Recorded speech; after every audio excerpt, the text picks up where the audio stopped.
Hey guys, it's Lloyd. Today I decided to do a live stream painting. So I'm gonna go through the materials I use, the process, and the steps. Yeah, cool.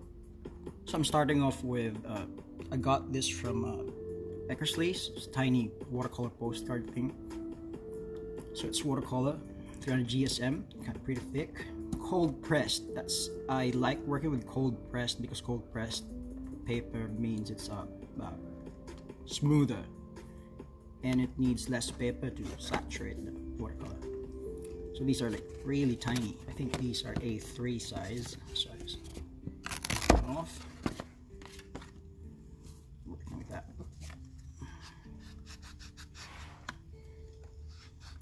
I find these pre-cuts easier than cutting them from larger sheets, since I do a lot of smaller paintings anyway. So that's my square sheet, no, rectangle sheet, sorry. Next, important, should tape your paper down, especially with watercolor, because watercolor paper tends to warp. And personally, I really like the white border it leaves after you take everything off. Pretty cathartic too when you rip it off. When I post those videos of me ripping off the tape, I actually get requests to redo them or to post the whole thing.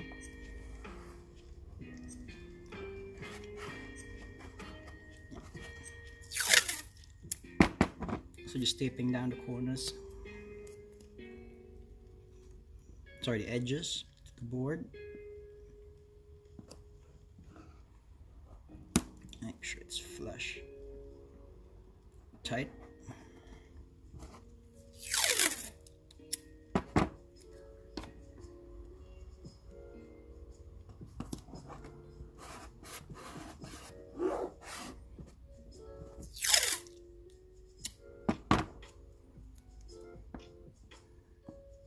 I usually tape it in halfway through, half the size of the tape. Yeah, there you go. Make sure everything is flush. You don't want paint seeping in there. There we go. Masking tape down. Next, you can usually skip this part, but I like to sketch out just the general shapes. Because when I work in watercolor, I like to keep the light bits light. So for example, for this one I wanted to do a jellyfish. So jellyfish head. Slightly sketch out your general shape. And I want it to trail off that way. Some legs. Maybe leave some lights there. So these little circles, I'm gonna leave them white throughout the whole process. So it's great to put them to sketch them out early. Sorry to remind yourself not to paint over them, because if you paint over them, especially in watercolor, it's almost impossible to get the pigment out. So if you really want white in watercolor, like pure white, that's paper white. So that's basically untinted parts of the paper that doesn't have any kind of pigment. Because if you use white in watercolor, all it does is it lightens the pigment, so it doesn't turn your painting white like in acrylic. It just turns your pigment lighter, so your reds will turn to pink, your purples will turn to lavender, lighter purples.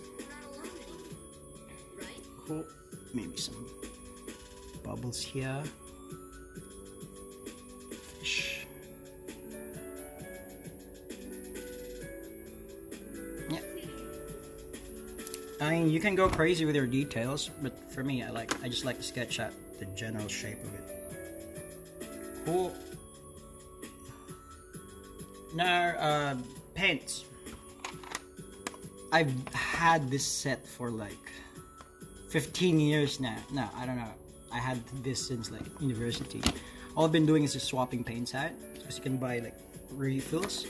Or recently I've been doing is like I've been buying these tube paints. These are like mid-range ones. I really like the colors, and I just top it up. Like I want pinks, more pinks or whatever.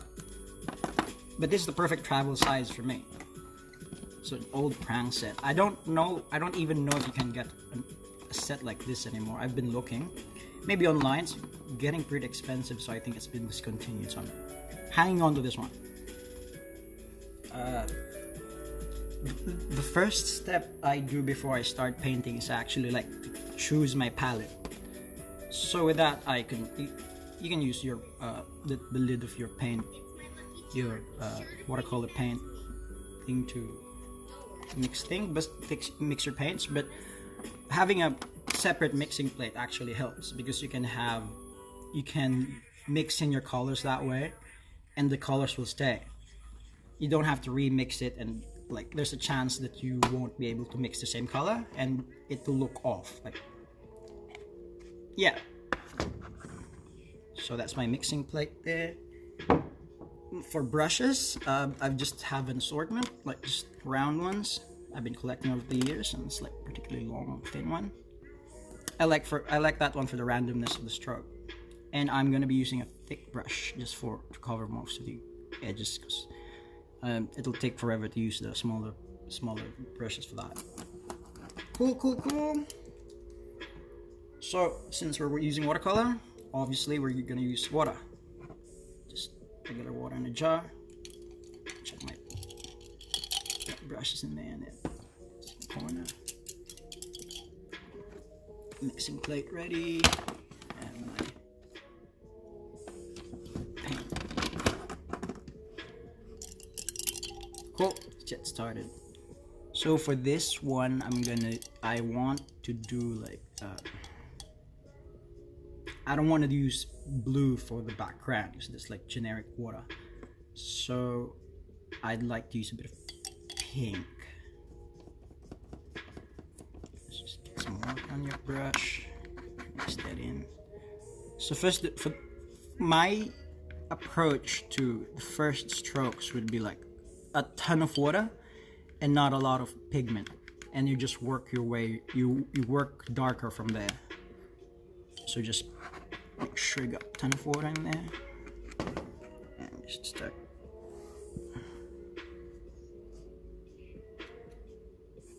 Just cover as much of the background space as you can.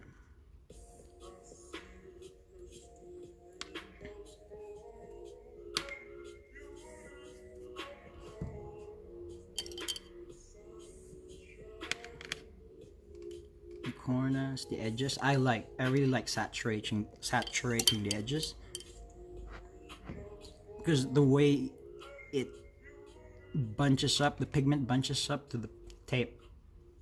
Like I like finding out how it looks when I peel everything out. So while everything's wet, this is a good chance to like mix in another color. So maybe a darker pink, purple. First, what I do is I just paint like right outside, like a few centimeters between the wet paint, and then I just clean out my brush and then paint water in the gap. That'll let it blend together. So if you do this when it's all dry, the blending is gonna look hard, like the edges are gonna look pretty obvious.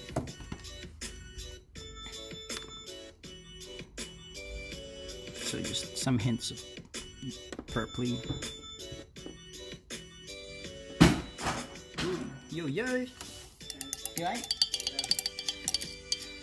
That was Detroit, getting ready for school.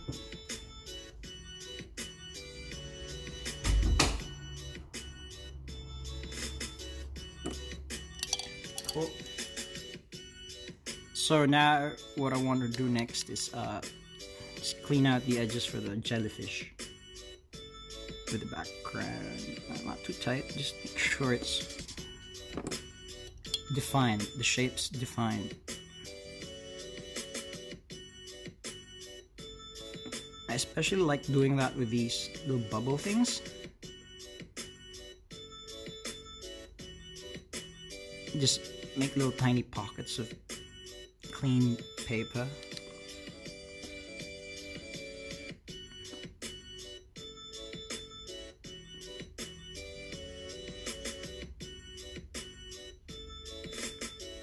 Just around the fish.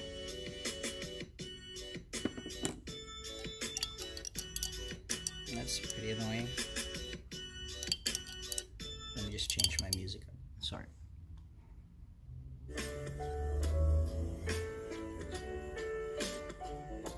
Cool. Well, that's all wet.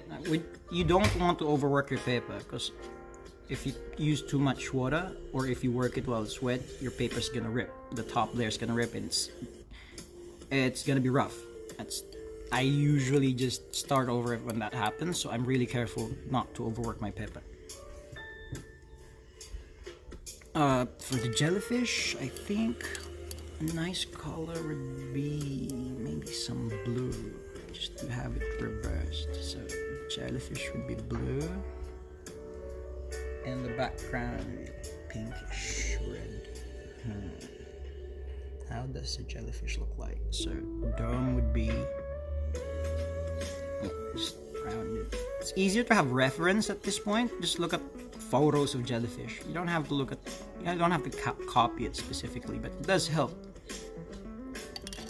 Because the thing is, like, we all have this vision of a jellyfish in our brain, and that's usually just the shape of it, just the outline.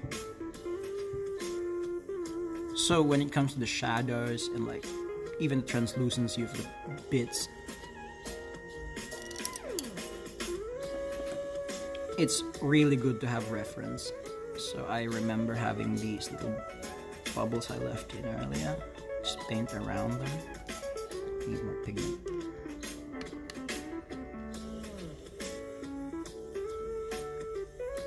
Just around the bell. And jellyfish's little.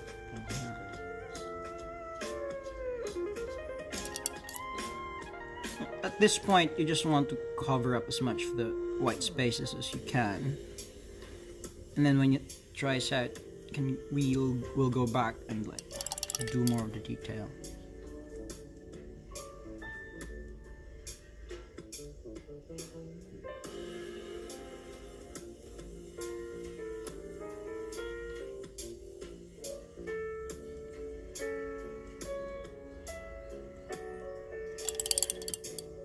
Maybe paint in the fish there. It's a good color for the fish, not too wild. So blue purple. Let's mix in some blue with some of my purple.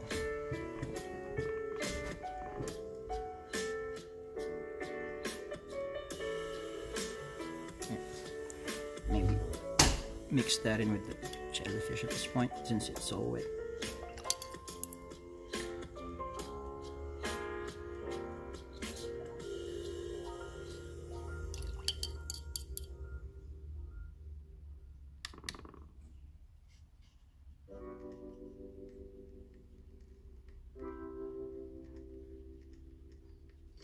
And I'm guessing like the shine with the jellyfish, you'd want to leave that pure white as well. And maybe like a little round bit just to emphasize the bell part. This is where reference photos really come in handy, because you don't have to figure out all of it. I would argue, all good artists start with a reference photo, if not outright copying it from start to finish. Just like looking at how it looks, you know, like for example this one, I was looking at photos of jellyfish, but specifically to check out how to get the translucency for the tentacles right, because that's not something you can just intuitively know unless you've really done it before. So I'll show you how I at least figured out how to emulate that in watercolor. So maybe this bit I'd like to blend it in with the jellyfish a bit more, just to make it look like it's part of the environment. It's like the light of the background spilling into it. just let it bleed into the edges of Jellyfish. We'll redefine the edges later anyway, so if it gets sloppy, not too sloppy, right? Just don't be afraid to let the water flow without your control, because that's most of the fun of watercolor. And when you want to go into the details, you can always go in when everything's dry, so you can put in another layer after. That's why I really like working with light colors first. No, not light colors, not a lot of pigment, so more water than pigment, and then go darker from there. Yeah, now it looks like slop, like a sloppy mess, which is what underwater creatures is really like. But nailed it. Cool. At this point, I would suggest, because it's all wet, like all of it's really just saturated all the way through, I'd let it sit for like 10-20 minutes maybe. So maybe that's it for part 1. I'll come back when it's dry and let's see how that would go.